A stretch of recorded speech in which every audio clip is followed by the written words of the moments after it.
ಇನ್ನು ಸೂರ್ಯವಂಶ ಸಿನಿಮಾದ ಖ್ಯಾತ ನಾಯಕ ನಟರಾಗಿದ್ದಂತಹ ಅದ್ಭುತವಾದಂಥ ಕಲಾವಿದ ಇದೀಗ ಕೊನೆ ಸೆಳೆದಿದ್ದಾರೆ.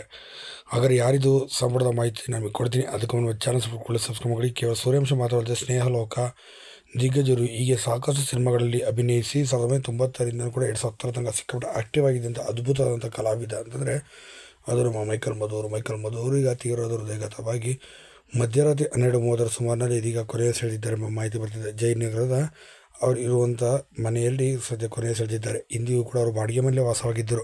ಇತ್ತೀಚೆಗೆ ಅವಕಾಶಗಳ ಕೊರತೆಯಿಂದ ತುಂಬಾ ಮನನೊಂದಿದ್ರು ಅಂತ ಹೇಳಲಾಗುತ್ತೆ. ಗಾಂಧಿನಗರದಲ್ಲಿ ಅಲ್ಲಿ ಇಲ್ಲಿ ಯಾವಾಗ ತಿರುಗ್ತಾ ಇದ್ರು ಅಂತಲೂ ಕೂಡ ಹೇಳಲಾಗುತ್ತೆ. ಹೌದು, ಸೂರ್ಯವಂಶದಲ್ಲಿ ಅತಿ ದೊಡ್ಡ ಮಟ್ಟಿಗೆ ಬ್ರೇಕನ್ನು ಕೂಡ ತಂದು ಕೊಟ್ಟಿತ್ತು. ಇನ್ನು ಸ್ನೇಹಲೋಕ ಸಿನಿಮಾನು ಕೂಡ ಅವರಿಗೆ ಬಹಳ ದೊಡ್ಡ ಮಟ್ಟಿಗೆ ಹೆಸರು ಕೂಡ ತಂದು ಕೊಡ್ತು ಅಂತ ಕೂಡ ಹೇಳ್ಬೋದು. ಇನ್ನು ಮೈಕಲ್ ಮಧುವರು ಇತ್ತೀಚೆಗೆ ಸಾಕಷ್ಟು ಜೀವನದ ಏರಿಳಿತಗಳಿಂದಾಗಿ ತುಂಬಾ ನೊಂದು ಹೋಗಿದ್ರು ಅಂತ ಕೂಡ ಹೇಳ್ಬೋದು. ಆರ್ಥಿಕ ಸಂಕಷ್ಟದಲ್ಲೂ ಕೂಡ ಇದ್ದರು. ಇವೆಲ್ಲ ಯೋಚನೆ ಮಾಡ್ತಾ ಮೈಕಲ್ ಮಧುವರು 55ನೇ ವಯಸ್ಸಿನಲ್ಲಿ ತೀವ್ರ ಹೃದಯಘಾತವಾಗಿ ಮನೆಯಲ್ಲೇ ಕೊನೆ ಸೆಳೆದಿದ್ದಾರೆ.